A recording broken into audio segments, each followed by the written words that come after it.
Voy a hablar de la definición del dogma de la Inmaculada Concepción. En realidad voy a hablar de la Virgen, obviamente, de este misterio que la envuelve, que pertenece a una de sus joyas, justamente por su maternidad divina. Y por eso en este día nosotros nos alegramos tanto, nos llenamos de emoción al pensar en nuestra Madre Inmaculada. Pero a medida que nosotros pensamos en ella, también tenemos que ahondar en su misterio. Ahondar en los misterios no es tan fácil. Siempre hay que ir a la Sagrada Escritura, a la tradición de la Iglesia, al magisterio, y entonces ahí nos vamos dando cuenta de a poquito, muy de a poquito, también lo poco que podemos conocer. Acá hay misterios muy grandes. En el siglo XIX sienta plaza de famoso por el sinnúmero de descubrimientos logrados durante su transcurso y por la inacabable serie de nuevos sistemas filosóficos a que dio origen. En esa centuria vivieron hombres cuyo recuerdo se va a perpetuar en el libro de oro de la humanidad, pero también en este siglo vieron la luz tres personajes elegidos por Dios para proclamar a la faz del mundo una verdad más valiosa que toda la ciencia y la filosofía de esa época. Estos fueron Santa Catalina Labouré, el Papa Pío IX y Santa Bernardita Soubirous. La verdad que proclamaron fue esta: la Santísima Virgen María fue concebida sin pecado original. En el año 1830, Nuestra Señora reveló a Santa Catalina la medalla milagrosa, a fin de preparar el mundo católico mediante la propagación de ese emblema para la definición del dogma de la Inmaculada Concepción. Así como la amplia difusión del culto al Sagrado Corazón de Jesús predispuso la inteligencia y el corazón de los fieles para el decreto del pontífice San Pío X sobre la recepción frecuente y diaria del sacramento de la Eucaristía. Así también la propagación universal de la medalla milagrosa, renovando e intensificando la devoción a la Inmaculada Concepción, preparó el camino para la proclamación del dogma. El 8 de diciembre del año 1854, su Santidad Pío IX definió solemnemente que la Purísima Concepción de María era artículo de fe católica. En 1858 Nuestra Señora se mostró a la pequeñita Bernardita en Lourdes. Y cuando ésta le preguntó su nombre, respondió: «Yo soy la Inmaculada Concepción». A partir de aquel instante, Lourdes se convirtió en centro de la devoción a ese privilegio singular de la Madre de Dios. Pero ¿qué utilidad tuvo para nosotros conocer que María fue concebida sin pecado original? Pues ni más ni menos que responder adecuadamente a la más premiosa necesidad humana, tal como se manifestaba hace unos 100 años. Antes de la gran revolución religiosa del siglo XVI, conocida bajo el nombre genérico de Reforma, el pensamiento del infierno y la contemplación de los dolores de Cristo crucificado por nuestros pecados bastaban para alejar al común de los hombres de la senda del mal. La pareja protestante logró anular la influencia de estas dos revelaciones acerca del horror que Dios nuestro Señor siente por el pecado. Durante las 3 centurias subsiguientes, la humanidad se corrompió más profundamente. Surgieron el materialismo, el naturalismo, el ateísmo, el modernismo.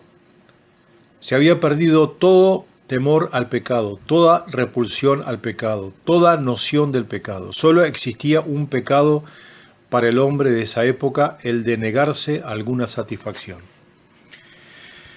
Minado y socavado aquel principio básico de la moral cristiana que dice: si alguien quiere venir en pos de mí, niéguese a sí mismo, en el Evangelio de San Mateo, capítulo 16, el hombre había caído en un abismo del cual solo podía sacarlo la misericordia divina. Era terrible en verdad su estado, pero Dios habría de sacarlo de él por medio de una nueva revelación que pusiese en claro la actitud divina frente al pecado. La definición de la concepción inmaculada de María había de obligar al hombre a apartar los ojos del espectáculo de este sórdido mundo para contemplar, en cambio, la inefable y radiante hermosura del alma purísima de la Santísima Virgen. La alegría universal con que el mundo católico acogería el decreto pontificio le obligaría a reconocer que no hay en este mundo nada tan bello ni tan grande como el alma exenta de pecado. Además, Dios ha querido que el recuerdo de esta revelación se mantenga perpetuamente presente ante los ojos de su criatura, estableciendo un santuario consagrado al culto de la Inmaculada Concepción de su Madre. ¿Puede imaginarse acaso cosa más útil y necesaria para nuestro bien? Bueno, pero antes de trazar la trayectoria de la creencia católica en la Inmaculada Concepción, conviene que se exponga con la mayor claridad posible qué entendemos por Inmaculada Concepción. Dios, nuestro Señor, manifestó su misterioso amor hacia el hombre concediéndole en el momento de la creación dones que no le eran debidos por ningún concepto. En su condición natural, el ser humano hubiera sido un simple animal racional, una criatura más en los dominios del Creador. Pero Dios decidió elevar al hombre por encima del orden puramente natural y por ello le concedió un don que se llama gracia santificante, y en virtud de la cual las relaciones del hombre con Dios se hacen tan íntimas que la criatura participa de la naturaleza divina, se convierte en hijo adoptivo de Dios y por lógica consecuencia es heredero suyo. Su herencia es Dios mismo. Su eternidad transcurrirá en el gozo inefable de esa herencia infinita. El privilegio de la gracia santificante coloca al hombre en el plano sobrenatural. Pero además de este don magnífico de la gracia santificante, Dios quiso conceder a su criatura otros dos privilegios, que es la inmortalidad y la integridad. Estábamos destinados a ser inmortales, no solamente por la posesión de un alma inmortal, sino porque después de un periodo de prueba vivido sobre la tierra, si nos mostrábamos fieles a Dios, pasaríamos de este mundo al cielo sin atravesar las puertas de la muerte. Así lo había decretado Dios. Además, merced al don de integridad, nuestra naturaleza estaría siempre sujeta a los dictados de la razón. No experimentaríamos jamás, según las palabras del apóstol, esa ley del cuerpo que lucha contra las leyes del espíritu, como le explica a los romanos en el capítulo 7. Dios nos había creado dueños y señores de nosotros mismos. Así fue Adán cuando recién salió de la mano creadora de Dios. Así había de nacer su hijo primogénito, y así había de ser toda su posteridad. Con razón exclamaba David, al contemplar al hombre, tal como Dios lo creó, lo hiciste un poquito inferior a los ángeles, le coronaste de gloria y honor, en el Salmo 8. El hombre, postrado en adoración ante la majestad divina. El hombre, erguido ante el Señor a quien da el nombre de Padre. Dios contemplándole con inefable amor y diciéndole: Hijo mío, todo cuanto tengo tuyo es. Ese era el plan divino. El goce de todos estos dones maravillosos dependía de la obediencia de Adán a las órdenes de Dios. y esa obediencia fue puesta a prueba. La amplísima libertad del paraíso terrenal solo se vio restringida por una prohibición. Sus moradores no debían probar la fruta del árbol del bien y del mal. Pues bien, envidioso de la felicidad de nuestros primeros padres, el demonio se propuso llevar a la ruina a Adán y a toda su estirpe. Revistiéndose bajo la forma de una serpiente, sedujo a Eva y la persuadió de que probase el fruto del árbol prohibido. Ella, a su vez, tentó a Adán, quien también comió. Desobedecidas las órdenes divinas, pronto experimentaría el hombre en carne propia las amargas consecuencias del pecado. Dios había dicho: no comerás del árbol de la ciencia del bien y del mal, porque el día en que comas de él, de muerte morirás. Génesis 2. Por culpa del pecado perdió el don de la inmortalidad. Y por eso San Pablo a los romanos le dice: por un hombre entró el pecado en el mundo, y por el pecado la muerte.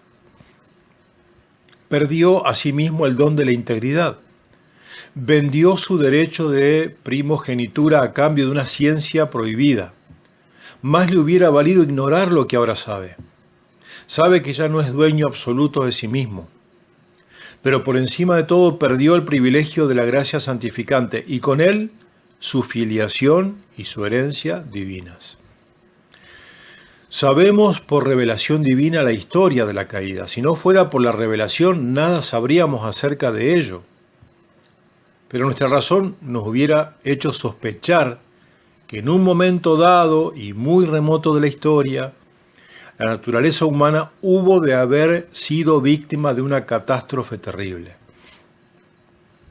Cuando vemos al hombre tan noble en sus aspiraciones y tan ruin en sus crímenes, tan firme en sus propósitos y tan menguado en sus realizaciones, siempre gloriándose de sus dotes y gimiendo al mismo tiempo bajo el peso de sus miserias, siempre inquieto persiguiendo lo inalcanzable, descontento con lo que posee y corriendo tras algo que él mismo ignora, comprendemos que en alguna época remota debe haberle sucedido algo espantoso que lo ha dejado en tal estado. Algo gigantesco se derrumbó en su espíritu.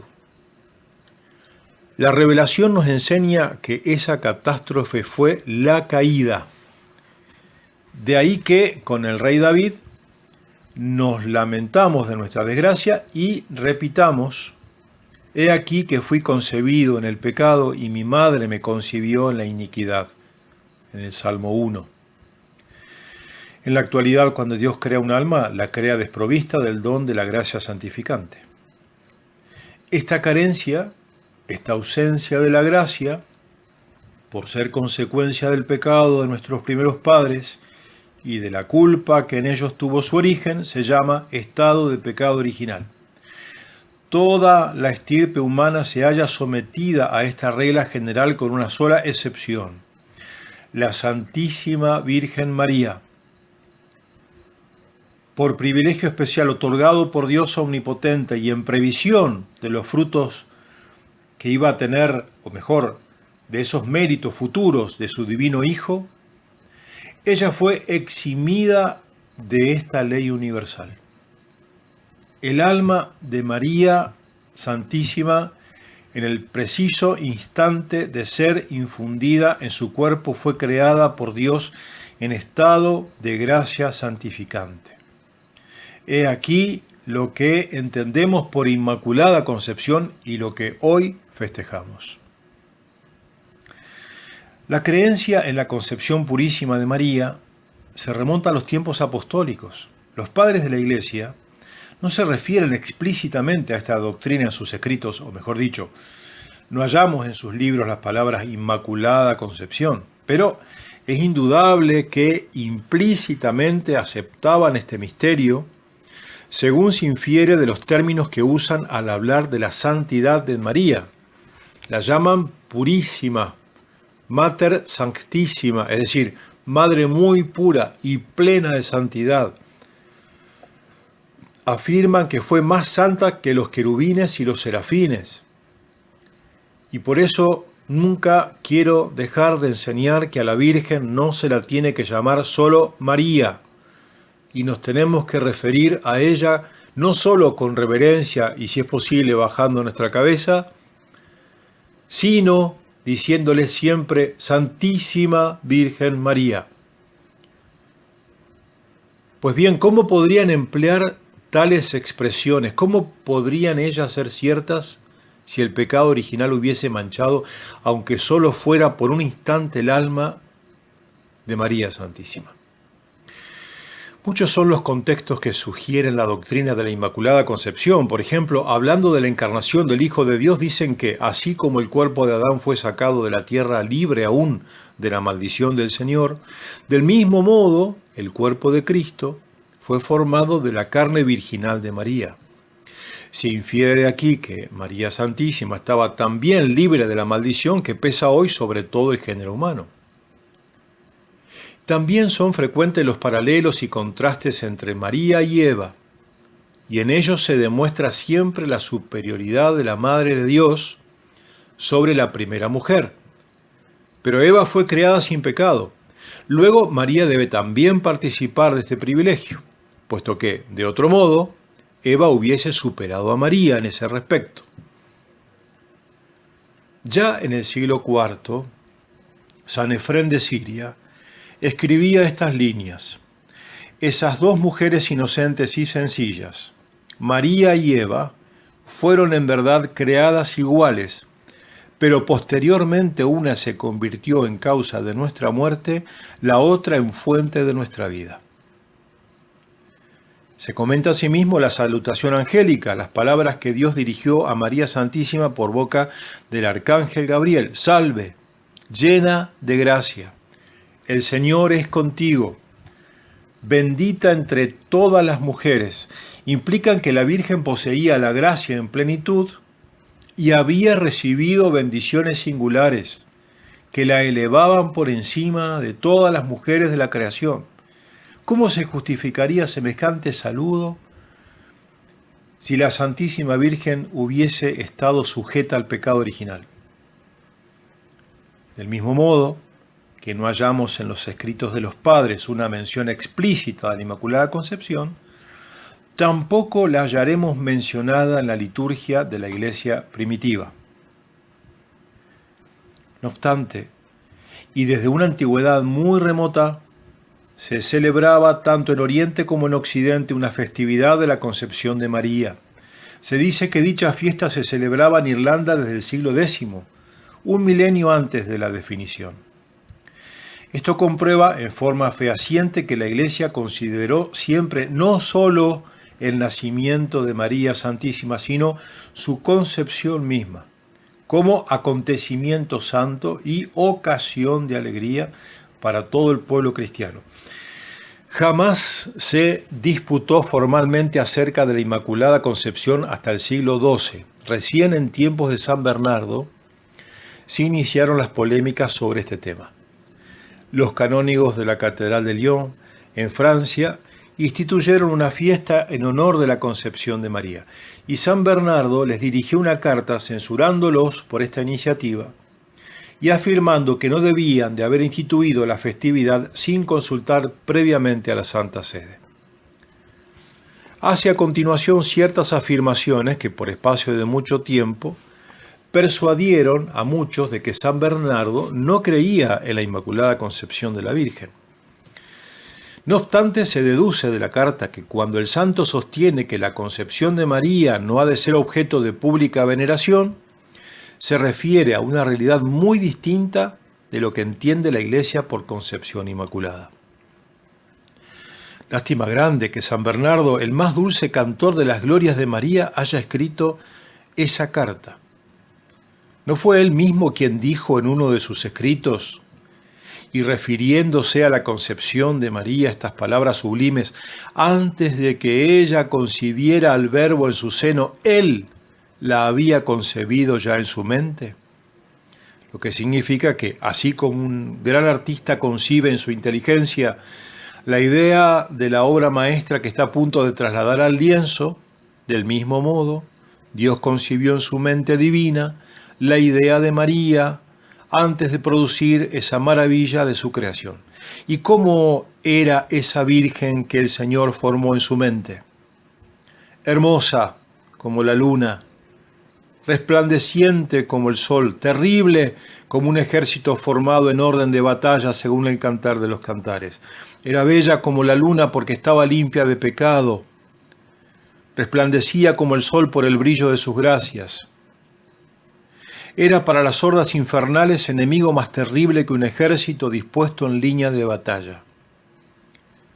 A ella se refería el Señor cuando al maldecir en el paraíso a la serpiente infernal dijo: suscitaré enemistades entre ti y la mujer, entre su descendencia y la tuya. Ella aplastará tu cabeza y tú pondrás acechanzas a su calcañar.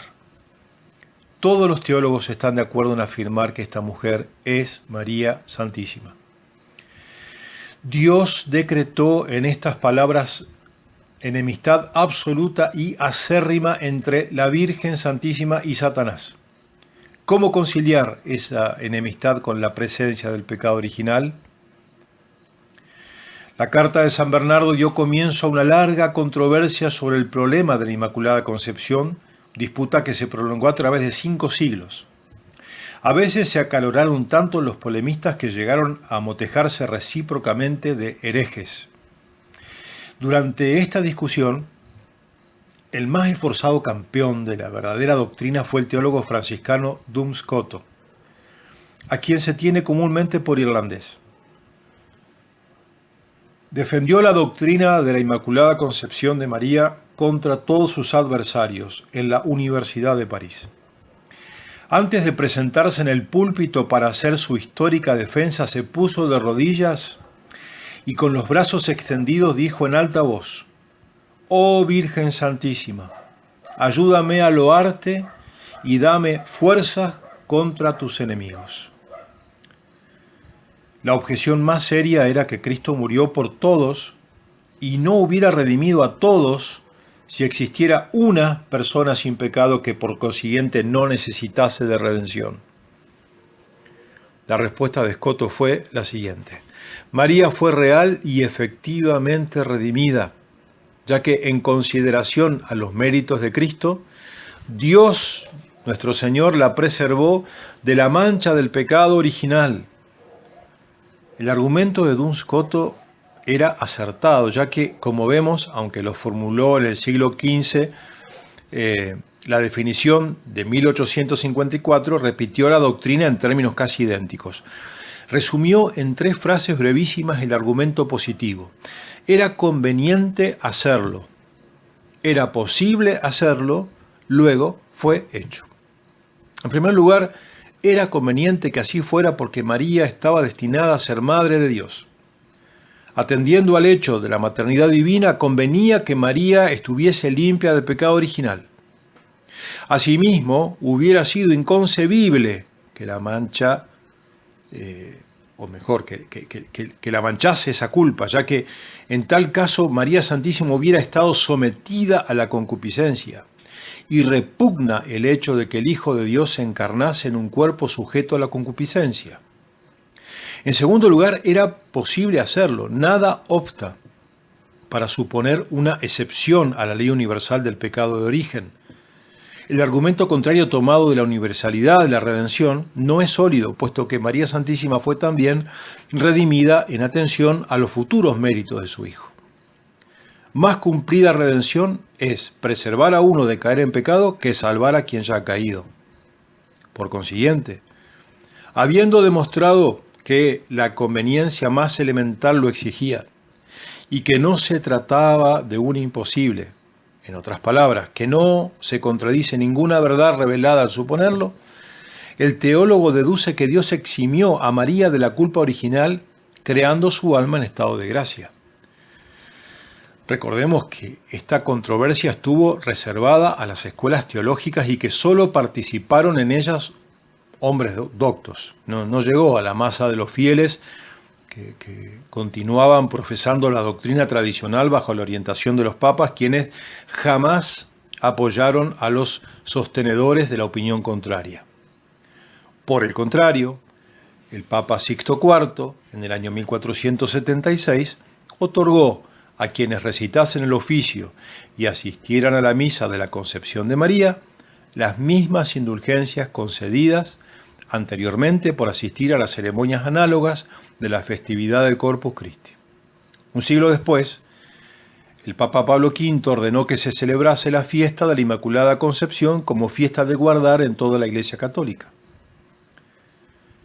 El Papa Alejandro VII prohibió a los impugnadores de la doctrina que expresasen por escrito sus opiniones e incluyó sus libros entre las obras prohibidas. Pío IX, en la bula Ineffabilis Deus, cita un largo párrafo tomado de ciertos documentos de aquel pontífice, fechados el 8 de diciembre de 1161, y que dice así: muy antigua es en verdad la devoción filial que profesan por la Virgen María esos fieles hijos de Cristo que afirman que la benditísima Madre del Salvador, por privilegio especial y gracia de Dios y en virtud de los méritos de su Hijo Jesucristo, Redentor del género humano, recibió un alma que desde el primer instante de su creación e infusión en el cuerpo fue preservada de toda mancha de pecado original. En tal sentido solían honrar con solemnes ceremonias la festividad de su concepción. Estas palabras del Papa Alejandro VII nos revelan no solamente cuán difundida estaba esta doctrina a mediados del siglo XVII, sino también cómo se explicaba y entendía la concepción de la Virgen en aquel siglo y en los precedentes. A partir de la citada época, la Inmaculada Concepción de María fue aceptada como creencia general de la Iglesia. Bien. Al iniciarse en el siglo XIX la doctrina de la Inmaculada Concepción, había alcanzado ya pleno desarrollo. Era el momento oportuno, según las disposiciones celestiales, para que una definición concluyente de la Iglesia terminase con toda polémica a este respecto. Al mismo tiempo, la Madre de Dios resolvió preparar al mundo para la próxima definición. Y para llevar a cabo esta magna tarea, no suscitó ella a uno de los sabios teólogos de las universidades europeas, sino a una joven totalmente desconocida, la humilde hija de la caridad Sor Catalina Labouré, y le dio como instrumento para desempeñar su misión la pequeña medalla que tan a menudo se veía en sus manos. La extraordinaria difusión de la medalla a través de todos los países del mundo renovó con tal fuerza y entusiasmo la devoción a la Purísima Concepción, que muchos obispos, aún los de diócesis lejanas, se sintieron impulsados a pedir al sumo pontífice Pío IX que definiera la doctrina. Bien, accediendo a sus pedidos, el Papa invitó a todos cuantos pudieran trasladarse a Roma a que lo hicieran antes del 8 de diciembre de 1854, y aquel día, en presencia de los obispos reunidos en la Basílica de San Pedro, definió solemnemente que María, por privilegio especial de Dios omnipotente y en previsión de los futuros méritos de su Hijo, fue preservada en el primer instante de su concepción de toda mancha de pecado original.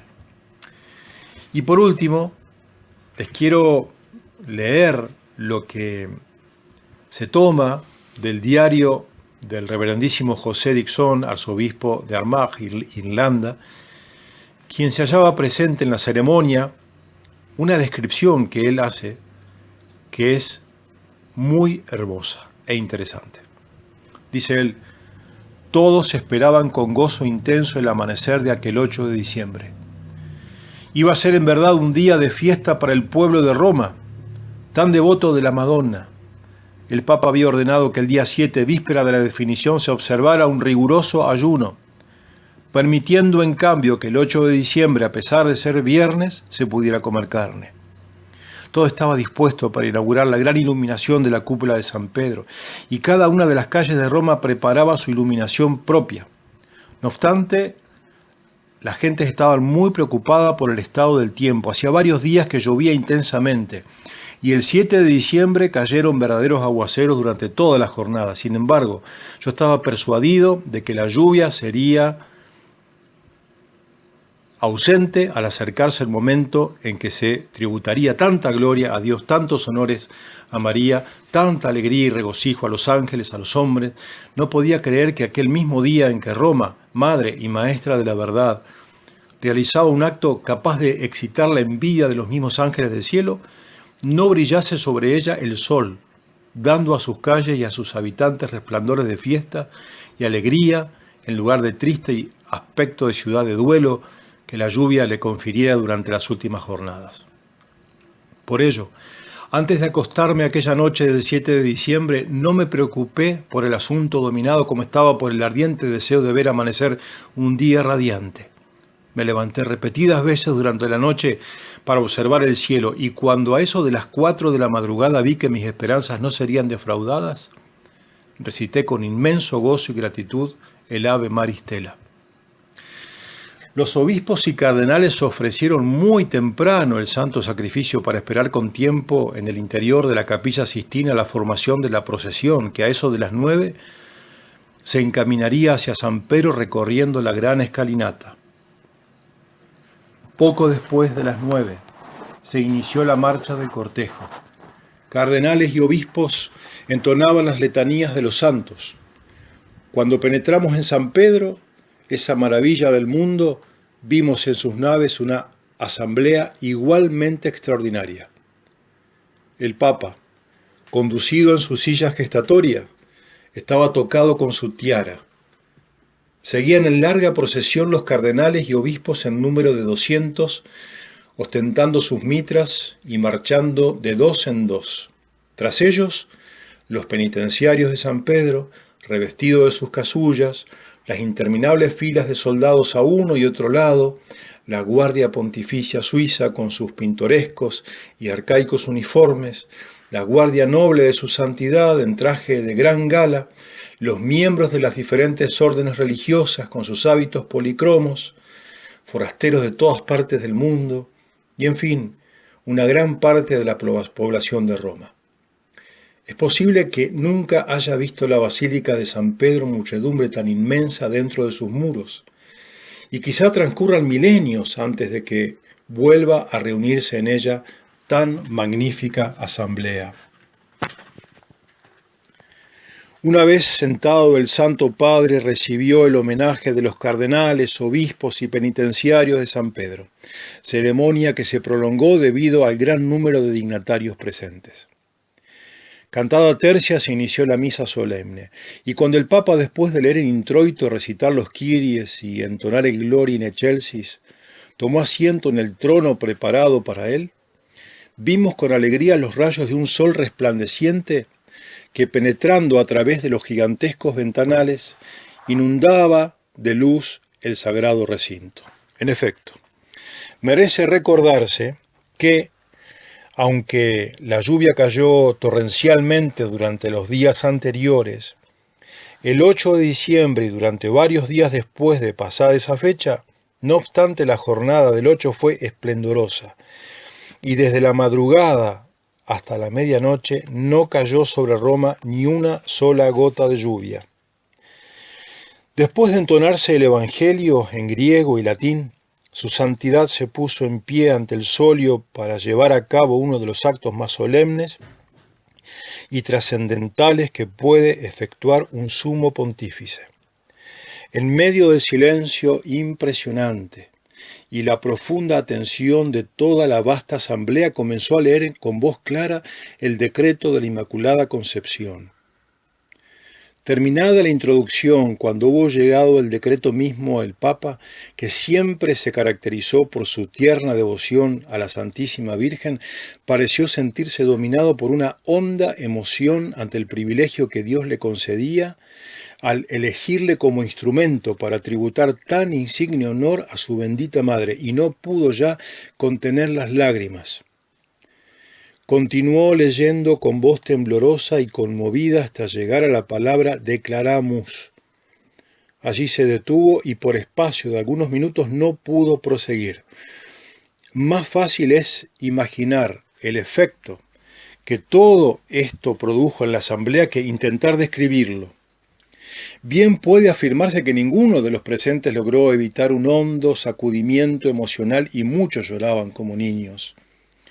Cuando el Papa se recuperó de su emoción, terminó la lectura del documento, inmediatamente el tronar del cañón del fuerte Sant'Angelo repercutió en las gigantescas bóvedas de la basílica y todas las campanas de Roma iniciaron un alborozado repique. El magno acto había terminado. Transcurrido algún tiempo, el sacerdote francés, Abad Sir, superior del seminario de San Suplicio, tuvo una feliz idea. Se le ocurrió hacer traducir la bula Ineffabilis Deus, que contiene el decreto aludido, a todos los idiomas de la tierra y presentar las versiones hermosamente transcritas a su santidad. En realidad, todos nosotros, al celebrar este día espectacularmente hermoso para el cielo y para la tierra, debemos darles gracias a Dios. Gracias por tener a una madre tan preciosa, tan hermosa, tan pura, tan limpia, tan buena. Nosotros somos los privilegiados de tener este puente inmediato a la divinidad que es la Santísima Virgen María. Y si queremos honrarla en su pura y limpia concepción, pidamos con todo el corazón, con todo el alma, las fuerzas, con el cuerpo y hasta la última célula de nuestro ser, que nos conceda la gracia de la pureza, y que el día de nuestra muerte esté a nuestro lado, y que como se lo pedimos todos los días, ella sea la que ruegue por nosotros en ese momento, en la hora de la muerte, porque justamente ella es el puente seguro de salvación, ella es el arca verdadera que contiene todas las promesas de siglos y siglos en las cuales nosotros esperamos. Ella es nuestro sagrario y ella será nuestro gozo en la eternidad.